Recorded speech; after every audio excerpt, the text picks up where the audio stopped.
posachedwa apa tikuonesani nkhani zimene zawerengedwa lero lino pa 3 January 2024 pa wireless yakanema ya Times. Takhalani pompo mumvesere kuti kodi mdziko muno mukuchitika chiyani. Ndipo muli ndi ine Dave Kadama poyamba nayi mitu yake. Mavuto akusowa kwa mafuta galimoto atha kuchepa sabata yamawa.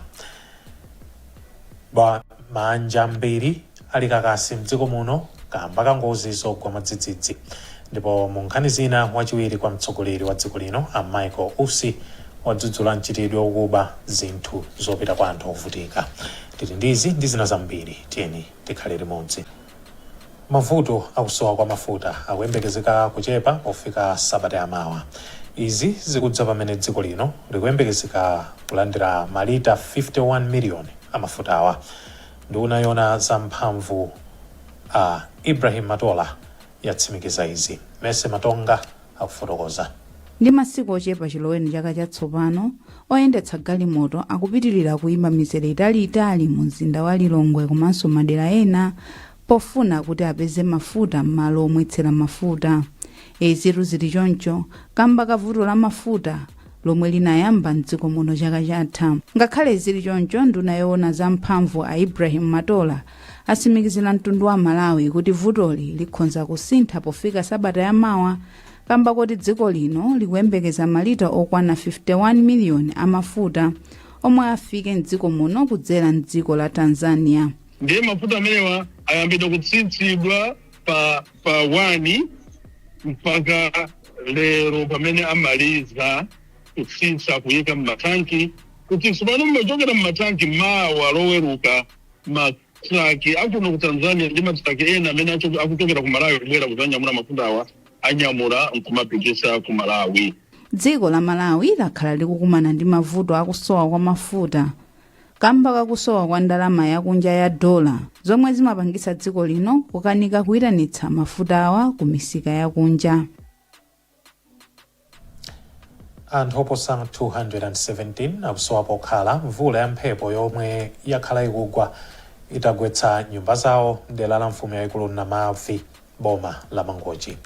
Ofalitsa nkhani za khonsolo ya Mangochi, Bishop Witmos wati chiwerengero cha anthu amene akhudzika chitha kukwera. Malingana ndi Witmos, mvulayi inayamba pa 1 January ndipo yagwetsa nyumba makumi atatu ndi imodzi 31. Witmos ati zinayi mwa nyumbazi zinali za anthu achikulire. Iyo auza Times kuti mwa anthu 217 omwe akusowa pokhala 84 ndi ana osaposa zaka zisanu, pamene 10 ndi asanu ndi awiri 17 ndi okalamba azaka zoposa makumi asanu ndi limodzi 60. Witmos awonjezera kunena kuti omwe akhudzika akusowekera chakudya ndi malo ogona. Malipoti akusonyeza kuti manja osachepera 2000 akhudzika ndi ngozi zogwa mwadzidzidzi chiyambire nyengo ya mvula mbomalo. Pakadali pano nthambi yona sanyengo yachenjeza kuti maboma akaronga Nkhata Bay ndi Nkhotakota ali pa chiopsezo cha ngozi ya madzi osefukira. Akuluakulu ku nthambiyi ati izi zili chonchi kamba kuti madera ambiri m'mabomawa alandira mvula yambiri mwezi uno wa January. Patience Lunda wadza ndi zambiri. Nthambi yauza anthu m'maderawa kuti akhale tcheru ndipo asayesere kuwoloka misinje yomwe yadzadza kwambiri komanso yothamanga. Ndipo ku Nkhata Bay mabanja 212 akhuzidwa ndi mvula yomwe inagwa pa 30 ndi 31 December komanso pa 1 January ndi kuwononga nyumba komanso katundu. Ofalitsa nkhani ku khonsolo ya Nkhata Bay achisomo Kambandanga atsimikiza za izi, ndipo ati kusefukira kwa madziku kwakhuza madera mafumu asanu omwe ndi Afukamalaza, Mkondowe, Khoza, Timbiri ndi Mndola. Akambandanga ati khonsoloyi ikudziwitsa anthu za ulosi wa kusefukira kwa madzi komanso mvula kuti ateteze miyoyo ndi katundu wawo, ndipo alembera nthambi yoona za ngozi zogwa mwadzidzidzi kuti ithandize mabanja omwe akhudzidwa. So mauthenga amene omakanthu kwawo za anthu kuti amene mbali mwa madzi kwenikweni achoke apite ku mtunda kuti mwina akhoza kupewa pali zina mwina ngati mphepo pali jani sizimatha kupereka zovuta. Kumbali yake omenyera maufulu achilengedwe a Charles Bakolo ati pali kufunika kuti anthu omwe akukhala m'madera omwe ali pa chiopsezo cha kusefukira kwa madzi kuti atsatire zomwe akuwauza. Kwa anthu amene akukhala mphepete mwa nyanja kuwadziwitsa kuti kutha kusefukira madzi ndipo akuyenera kusuntha ngati amakhala mphepete mwa nyanja kuti apite m'madera amene ali otetezeka. Maboma ena monga Chitipa, Kasungu ndi Mangochi nawo akhudzidwa ndi ngozi zomwe zabwera chifukwa cha mvula ndi mphepo yamphamvu ndipo izi zaononga nyumba ndi katundu. Omenyera ufulu wa amayi ndi atsikana a Emma Kaliya wati Amalawi asade nkhawa ndi kuchepa kwa chiwerengero cha amayi amene ali nduna za boma. Chiwerengerochi chatsika ndi 3%. Mtsogoleri wa dziko lino Lazarus Chakwera atasankha nduna zake zina lachitatu sabata lapitali. Koma Kaliya ati amayi adakali maunduna ofunikira kwambiri mboma. Iyo akuyankhula ndi mtolankhani wathu Feston Malekezo.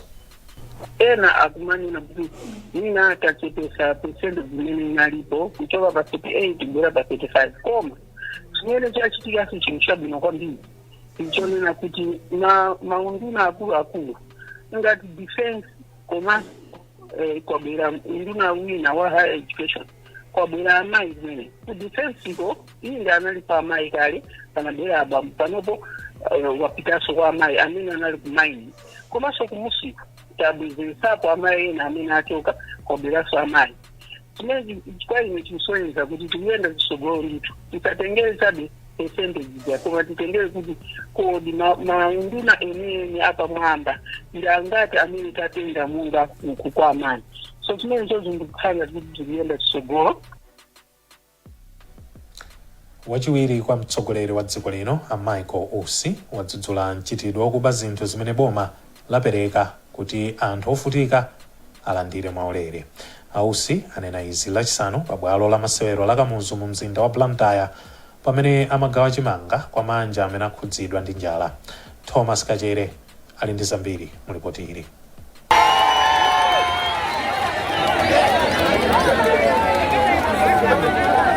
Ausi ati ndizokhumudwitsa kuti anthu ena sakuganizira nzawo omwe akhudzidwa ndi njala mdziko muno. Pali madera ena makhansala ndi akuluakulu ena kulandira paja kupezeka kuti ena amene akulandirawo akulandira ngati anthu ovutika koma ali otumidwa ndi anthu akuluakulu. Akalandira chimanga chija akachimuzika pena pake kumakakusoma vendors. Iwo ati sizoona kuti azingoyang'anira pomwe anthu ovutika akuberedwa zinthu zomwe akuyenera kulandira. Wachiwiri kwa mtsogoleriyu anadandaulanso kuti adindo ena sakuyikirapo chidwi kuti aonetsetse kuti anthu awo akuthandizidwa moyenera. Iwo anapempha apolisi kuti athane ndi aliyense opezeka akuba chimangachi. Amalawi ena akuonesa mtima khalidwe osakhala chimalawi. Monga munapa president analamula kuti ndibwere kuno ndiyang'anire kumene chimanga chikugawidwira. Tapeza kuti pali anthu ena mumvesa chisoni ena ndi maudindo ali ndi magulu awo amene akumagwiritsa ntchito amene akuziwira kumaba chimanga. Sizinayambe lero, zinayamba kalekale. Koma poti tadziwa zinayamba kuvuta. Ambiri ayiwo lero lisanabwere koma ndi maudindo akwiya. Ndiye ndikuti kuli bwino asabwere, kuli bwino asamabwere. Bora anthu chimanga tani alandire kuposa kuti abwere ndi maudindo awo nkumavutisa anthu nkumaononga process yo nkumaba chimanga. Si chinthu chabwino anthu akuvutika ndi njala. Boma lapereka chimanga kuti anthu alandire osayang'ananso chipani. Bora ngati uli Malawi uli ndi njala walembedwa koma kulembedwa osakulembe mwachilungamo ulandire chimanga. Kumayambiriro a sabata ino anthu awiri anamangidwa pa bwalo la zamasewero la Chiromoni powaganizira kuti amaba chimangachi pa nthawi yogawa. Mfumu ya mzinda wa Blantyre a Joseph Makwinja ndi wachiwiri wawo a Jomo Osman sanapezeke pamwambowu. Mayi Elizabeth Kwerepeta amuodi ya Sochi West athokoza boma kamba kuwathandiza mu nthawi ya njala. Ayi nemanga ndoti tikuthokoza kuti atikumbukira kumbali chakudyachi. Fande mdziko kunodi kuli njala yoopsa. nkhani zakudya ndezikuvutadi fona nawo anthu ambiri sanama kuzunzika ndi njala kuti achipeza pano ndimene kuvutira ndalama yathu Malawi kuno yavuta ko basi china chilichonse sichili bwinoyi. Khomo lililonse pa makomo okwana 2400 ndi amene alandira thumba la chimanga la makilogalamu 15. mukuonera nkhani mwatsatanetsatane pano pa Kanema Times. Zidakalipo nkhani pano ta nkhani zathu. Mr. Luke's Library yatsekula library yatsopano kumalo osamalira ana osowa a Courageous Kids Foundation kumpemba mu mzinda wa Blantyre. Iyi ndi library ya nambala 30 kutsekulidwa ndi Mr. Luke's mdziko muno.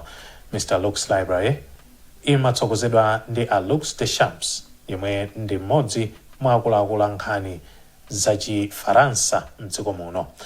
Sambanda Junior wadzane nkhani yonse.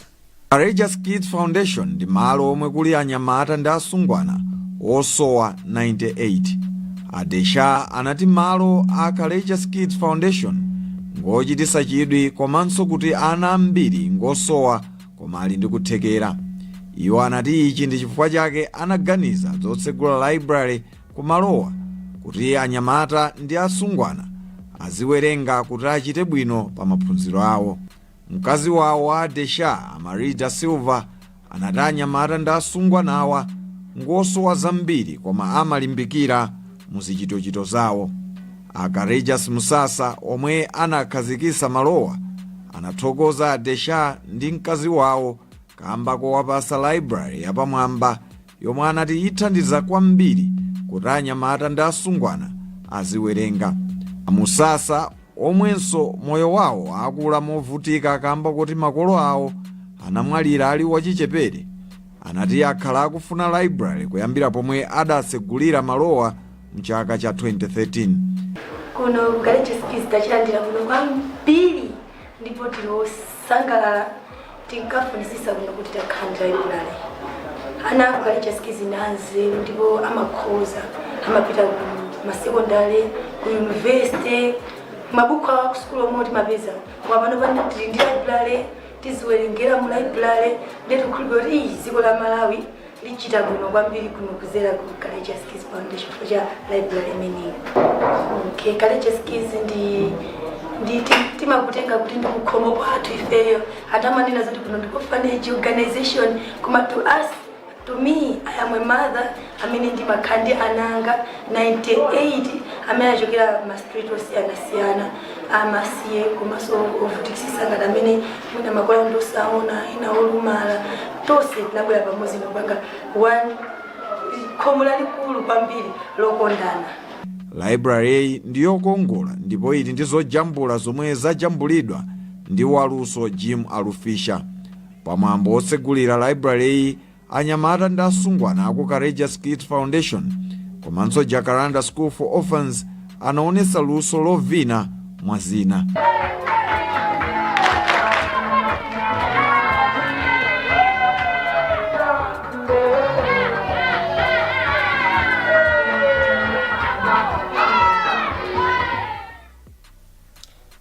Gulu la anthu otsatira chipani cha Malawi Congress MCP omwe amakhala m'mayiko akunja lapereka katundu osiyanasiyana ku ndende ya Zomba. Katunduyu ndi monga mabeseni osungiramo madzi, ndowa, makapu, sopo ochapira, miswachi, mankhwala otsukira m'mano komanso zakudya ndi zakumwa. Mphatso Mainala ndi mlembi wa mkulu wa gululi ndipo akuti katunduyu ndi wa ndalama zoposa 8 million kwacha. Kuzindikira kuti ku prison ndi kumalo konena kuti sikuti kumakhala anthu oyipa koma anthu oti akachitidwe rehabilitate, anthu onena kuti akufuna njira zina atathandizidwa koma amakhala ndi zosoweka zawo malinga ndi kuti alibe kuzithandiza okha. So we thought it necessary kuti as Malawians amene tili kunja tili ndi opportunity kuti tikhoza kuthandizapo. That's why we picked today Zomba prison. Koma akasiku oyamba even mbuzaka za mbuyo muzambiri takhala tikupanga izi, so napa tikungopitiriza ntchito imeneyi. Malawi athu akuno tawabweresera sopo, tawabweresera ma toothbrush, tawabweresera sobo wakumwa, tawabweresera zakudya zina zomwe a prison anatiuza zoledwa kubweresa, komanso tawabweresera Colgate, zinthu zomwe zimakhala ya prison. wake mkulu ona za maubala chipani cha MCP ndi maiko ena a Patricia Kainga Nangozo wati akaidi akusowa zinthu zambiri pa moyo wawo.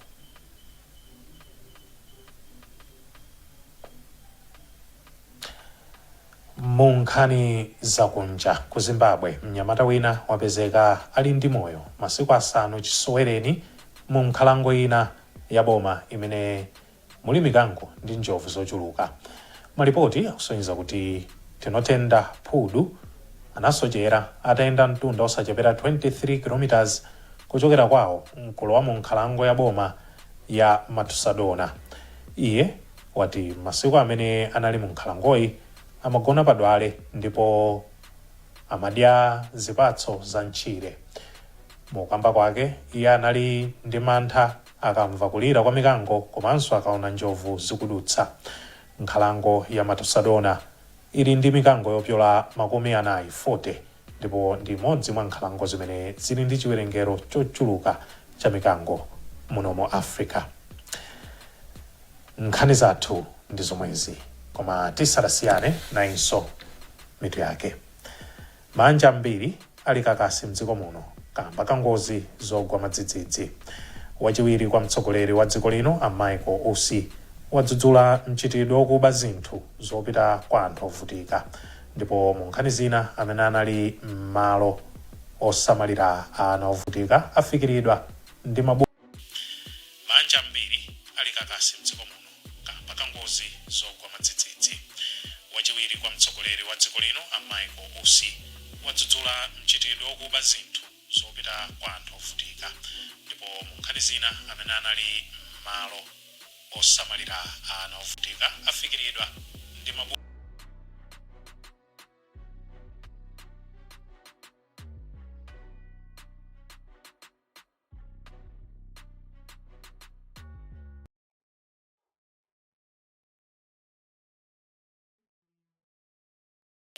kudzera mu ntchito za Mr. Luke's Library. Munali ndine Dave Kadam.